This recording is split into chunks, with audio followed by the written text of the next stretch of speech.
यसा अलैहिस्सलाम की वफात के बाद बनी इसराइल बदहाली का शिकार हो गए। उन पर जाबिर हुक्मरान मुसल्लत हो गए। उन्होंने दीन को दुनिया से जुदा कर दिया। उन हुक्मरानों ने खूब जुल्म किया। बनी इसराइल में से होने के बावजूद वो बहुत बड़े फासिक बनकर सामने आए। वो लोगों को अपना गुलाम बनाकर रखते। दूसरी तरफ बनी इसराइल कई मार्कों में शिकस्त से दोचार हुए। बनु अमालिका के साथ एक मार्के में तो उन्हें निहायत बुरी तरह शिकस्त हुई और बनु अमालिका ने बनी इसराइल से वो ताबूत छीन लिया जो कि लकड़ी का था और वो उससे बरकत हासिल किया करते थे। अपने मार्कों और लड़ाइयों में वो उसको साथ ले जाया करते थे। जब बनी इसराइल उसको देखते तो उन पर सकीनत भी नाजिल हुआ करती थी। इस ताबूत में आले मूसा और आले हारून के बाकी मांदा आसार थे। कहा जाता है कि इसी में मूसा अलैहिस्सलाम के सहीफे और तौरात की तख्तियां थीं। मूसा अलैहिस्सलाम का असा भी था।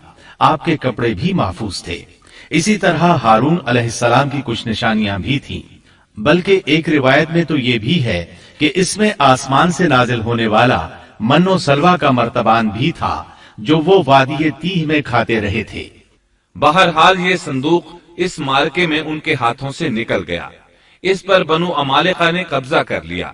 इस तरह बनी इसराइल का इफ्तिराक और इंतिशार बढ़ता चला गया, यहाँ तक कि बादशाहों पर भी इसके असरात पड़े और ये संदूक उन्हें भी न मिल सका।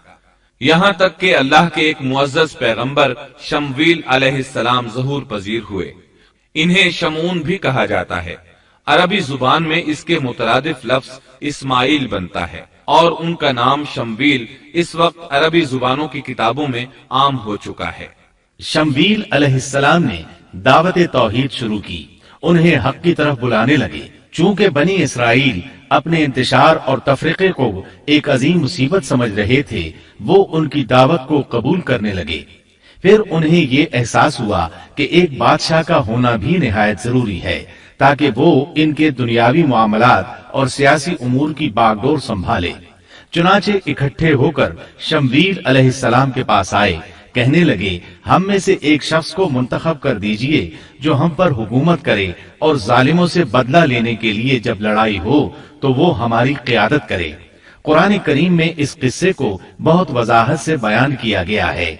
अल्लाह ताला सूरतुल बकरा आयत 246 में फरमाते हैं, क्या आपने मूसा के बाद वाली बनी इसराइल की जमात को नहीं देखा जबकि उन्होंने अपने पैगंबर से कहा कि किसी को हमारा बादशाह बना दीजिए ताकि हम अल्लाह की राह में जिहाद करें। पैगंबर ने कहा, मुमकिन है कि जिहाद फर्ज हो जाने के बाद तुम जिहाद न करो। उन्होंने कहा, भला हम अल्लाह की राह में जिहाद क्यों न करेंगे? हम तो अपने घरों से निकाले गए हैं और बच्चों से दूर कर दिए गए हैं। फिर जब उन पर जिहाद फर्ज हुआ तो सिवाय थोड़े से लोगों के सब फिर गए और अल्लाह जालिमों को खूब जानता है। अल्लाह ताला फरमा रहे हैं कि ये वाकया मूसा अलैहिस्सलाम के बाद पेश आया और उलमा इस पर मुत्तफिक हैं कि ये शमवील अलैहिस्सलाम का वाकया है। बनी इसराइल कहने लगे, ए शमवील, हमारे लिए एक हाकिम मुकर्रर कर दीजिए ताकि हम उसकी सरबराही में अलम जिहाद बुलंद करें और बनु अमालिका को शिकस्त देकर उनसे इंतकाम लें। शमवील अलैहिस्सलाम और यूशा अलैहिस्सलाम के दरमियान 460 साल का फासिला है। बनी इसराइल को जिहाद किए एक तवील अरसा गुजर चुका था जबकि वो फतह याब हुए थे। इस वक्त वो बुरी तरह शिकस्त खुर्दा थे। शमवील अलैहिस्सलाम कहने लगे, मुझे तो महसूस होता है कि तुम सिर्फ जुबान की हद तक ये कह रहे हो, जिहाद फर्ज होने पर तुम पीछे हट जाओगे। उन्होंने कहा, ये कैसे मुमकिन है जबकि बनु अमालिका ने हमें बहुत तकालीफ पहुंचाई हैं, हमें अल-कुद्स से निकाल दिया। बुख्ते नुसर बादशाह ने हमारी बहुत बड़ी तादाद को कत्ल किया है, लिहाजा हम तो उनसे जरूर लड़ेंगे। फिर अल्लाह ताला ने शमवील अलैहिस्सलाम पर वही नाजिल की कि जिहाद फर्ज हो चुका है।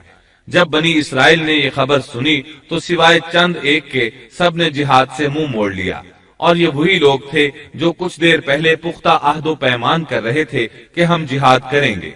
शमवील अलैहिस्सलाम के साथ रहने वालों की तादाद 8000 थी जबकि पीछे हटने वाले लाखों की तादाद में थे, इसलिए कि जब बनी इसराइल मिस्र से आए थे तो उनकी तादाद 6 लाख थी और इस वक्त तक तादाद बहुत बढ़ चुकी थी। اب جو لوگ جہاد کے لیے تیار ہوئے انہوں نے پوچھا کہ ہماری قیادت کون کرے گا؟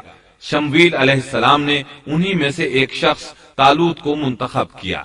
طالوت بن قیش یعقوب علیہ السلام کے بیٹے بنیامین کی نسل سے تھا۔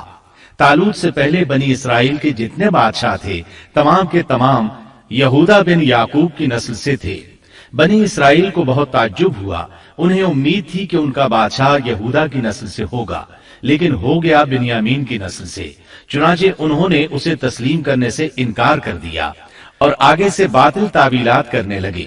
اللہ تعالیٰ سورۃ البقرہ آیت 247 میں فرماتے ہیں، اور ان سے ان کے نبی نے فرمایا کہ اللہ تعالیٰ نے طالوت کو تمہارا بادشاہ بنا دیا ہے، تو وہ کہنے لگے کہ بھلا اس کی ہم پر حکومت کیسے ہو سکتی ہے؟ اس سے تو کہیں زیادہ بادشاہت کے حقدار ہم ہیں، اس کو تو مال میں فراخی بھی نہیں عطا کی گئی ہے۔ نبی نے فرمایا، سنو، اللہ تعالیٰ نے اسی کو تم پر برگزیدہ کیا ہے، اسے علمی اور جسمانی برتری بھی عطا فرمائی ہے۔ بات یہ ہے کہ اللہ جسے چاہے اپنا ملک دے، اللہ تعالیٰ کشادگی والا، علم والا ہے۔ طالوت ایک غریب آدمی تھا، مالی حیثیت بھی اچھی نہیں تھی، چمڑوں کو رنگ کر پیٹ پالتا تھا، لیکن اس وقت علم و حکمت میں اس کا کوئی ثانی نہیں تھا، اور جسمانی ڈیل ڈول بھی اس قدر تھا کہ جو ایک بار دیکھتا ہی رہ جاتا۔ اللہ نے اسے بہت اچھا جسم اور اعضاء عطا فرمائے تھے، رنگ بھی سفید تھا، لیکن چونکہ وہ یہودا کی نسل سے نہیں تھا، اس لیے وہ کہنے لگے اس کی نسبت تو ہم زیادہ حقدار ہیں کہ بادشاہ بنے۔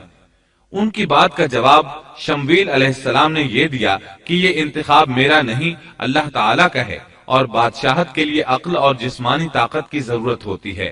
بادشاہت یوں بھی اللہ کے اختیار میں ہے، جسے چاہے عطا کر دے۔ یہ سن کر ان میں سے اکثر نے لڑنے سے انکار کر دیا، اللہ کے نبی کی اطاعت بھی چھوڑ گئے۔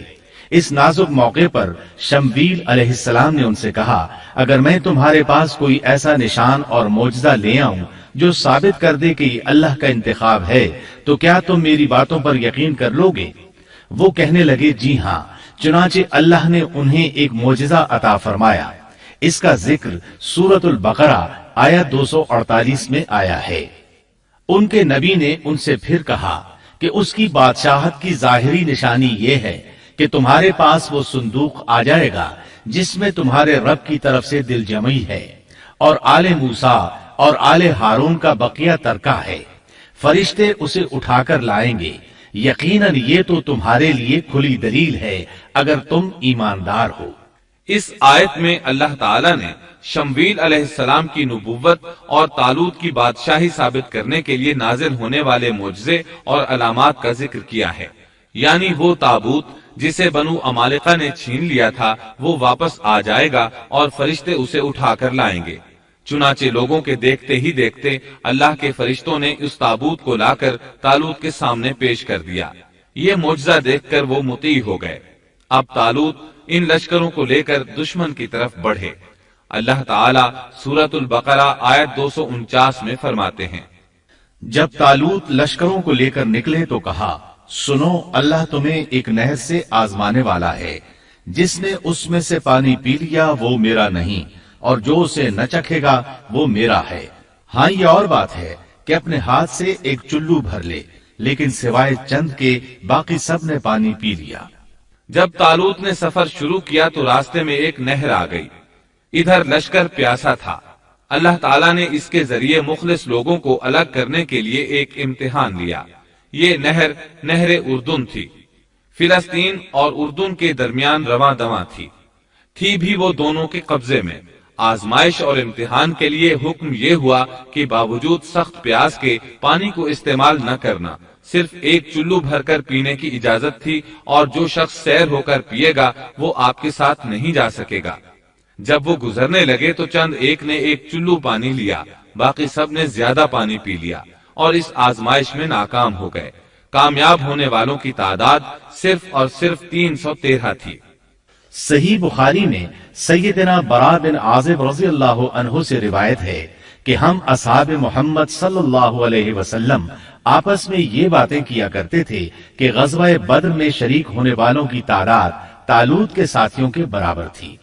اللہ تعالیٰ سورۃ البقرہ आयत 249 में फरमाते हैं, तालूत मोमिनों के साथ जब नहर से गुजर गए तो वो लोग कहने लगे, आज तो हम में ताकत नहीं कि जालूत और उसके लश्करों से लड़े।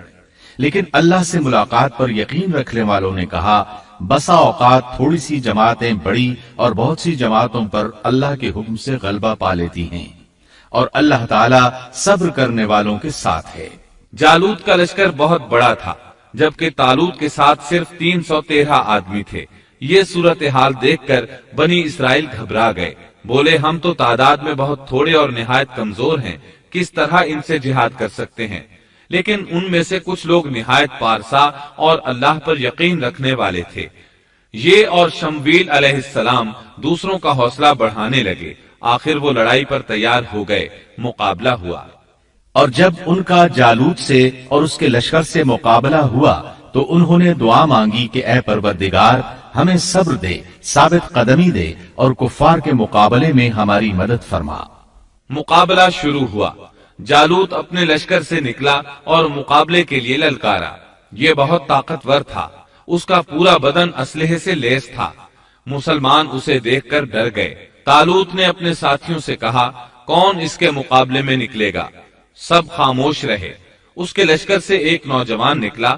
ये दाऊद अलैहिस्सलाम थे। उस वक्त ये सिर्फ 16 साल के थे। ये रस्सी में पत्थर बांधकर उसको घुमाकर फेंकने के माहिर थे। निशाना जबरदस्त था, पत्थर बहुत तेजी से जाता था, इसकी ज़रब बहुत शदीद होती थी। जालूत ने इन्हें देखकर मजाक उड़ाया। उसने कहा, नौजवान तुम अभी बच्चे हो, वापस जाओ, मेरे मुकाबले में किसी बड़े को भेजो। दाऊद अलैहिस्सलाम ने अपनी रस्सी को घुमाया, उसमें बंधे हुए 3 पत्थर खास अंदाज से फेंक दिए। तीनों गोली की रफ्तार से आए और उसके माथे पर लगे। जालूत का सर पाश पाश हो गया और वो मर गया। उसके मरते ही जालूत के लश्कर में खौफ हरास फैल गया। तालूत ने अपने 313 मुजाहिदों के साथ उन पर हमला कर दिया। उनमें खलबली मच गई, संभल न सके, पीठ फेर कर भागे। बस अल्लाह ताला के हुक्म से उन्होंने जालूतियों को शिकस्त दे दी और दाऊद के हाथों जालूत कत्ल हो गया। यूं अल्लाह ताला ने बनी इसराइल को दोबारा गलबा अता फरमाया। फतह के बाद तालूत ने दाऊद अलैहिस्सलाम को अपना दामाद बना लिया। इस तरह दाऊद अलैहिस्सलाम तालूत के बाद बादशाह बने। अल्लाह ताला सूरतुल बकरा आयत 251 में फरमाते हैं, और अल्लाह ताला ने उसे बादशाहत और हिकमत अता फरमाई और जितना कुछ चाहा इल्म भी अता फरमाया। इस तरह अल्लाह ताला ने दाऊद अलैहिस्सलाम को बनी इसराइल का बादशाह बना दिया। बादशाहत और नबूवत उनके पास जमा हो गई।